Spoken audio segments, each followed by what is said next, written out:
Robert McDonald joining us now, as well as Sonny Slaughter. Robert is a former Secret Service agent and senior lecturer at the University of New Haven.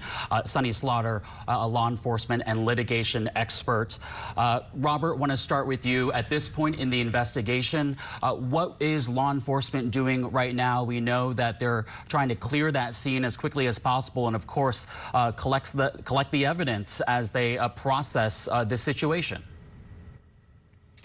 Good afternoon. Nice to be with you, albeit under horrible circumstances. You're absolutely right. They are working backwards now to reconstruct what happened. They've got to figure out what happened, how it happened, who did it. Obviously, we have a couple of people in custody. We have to make sure that the people that are victims and are injured are taken care of, that their families are taken care of, to make sure that information is going to be passed along in a timely fashion.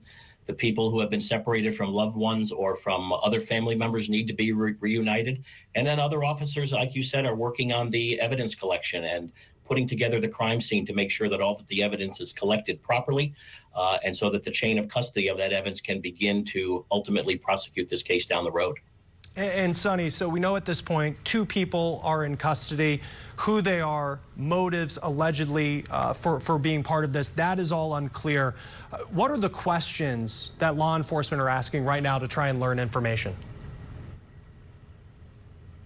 As a part of their investigation, as Robert said, they're working backwards, and they're going to try to determine who these individuals are, what is their connection together, why were they there, and why this particular shooting take place. What was the motive? We already know the means was by gunfire, but what were they trying to accomplish? And in such, they're going to be interviewing them, getting identification on them, making sure that they actually have the right individuals, and to determine whether anyone else was involved. Currently, we have 2 individuals, but this was several people who were injured, so they need to determine whether there were other people who were either involved directly with the crime, knew about the crime.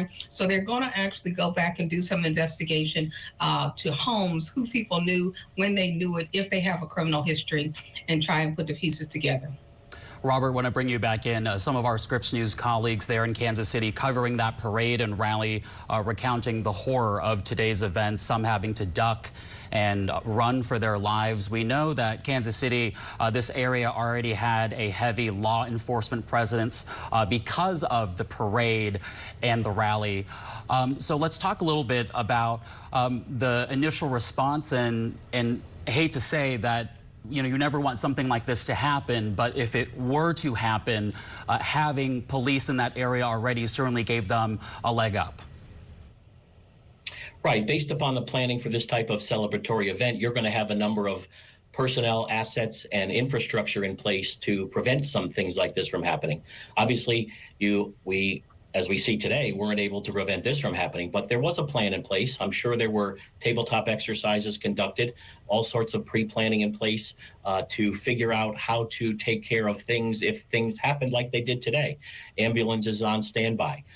The hospitals knowing that there will be a number of people downtown in that area in a particular time. So I'm thinking that many of the first responders and medical personnel were bolstered up in their personnel and their assets anyway, as you said, based upon the fact that that was going on. You want to make sure that pre-planning is done, but unfortunately, pre-planning doesn't always take everything into account. And a lot of times, tabletop exercises don't necessarily cover everything that we need to cover. And when something like this happens today, in very unfortunate circumstances, things don't always go as we want them to be planned or we wanted them to go. And we have to begin to figure out and prioritize what needs to be done first, who needs to be taken care of, and then, as Sonny said, work our way backwards. Yeah, and Sonny, as you look at the area that law enforcement will be going through, and hundreds of thousands of people came to downtown Kansas City today for this parade, how are you able to go through all of the evidence, gather all of the evidence, and know exactly what you need as this investigation continues?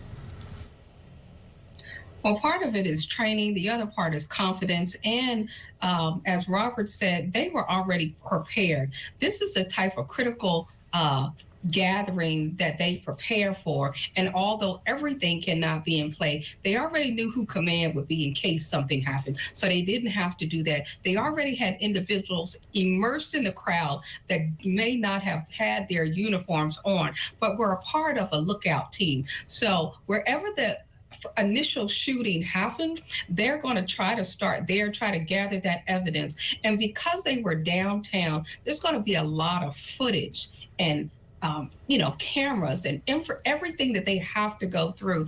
But right now, the priority is, and they've already sealed this one, getting two of the individuals detained. This is a massive amount of evidence that has to be gathered. So we don't expect people to work fast. The public might say, we need answers right now, but I would like to right now temper everyone's urgency. We don't want them to go fast. We want them to go well. We want them to be informed and to take their time. So if we could lower our expectations, this is going to take a very long time. They need to gather meticulous evidence, and they also need to focus on where the victims were shot, those locations, to determine where the shooters potentially were. So let's give law enforcement the room that they need to operate well, not necessarily fast. All right. Sunny Slaughter and Robert McDonald, thanks for sharing your insight. We really do appreciate it. Yeah, and we'll take a quick break. We'll be right back.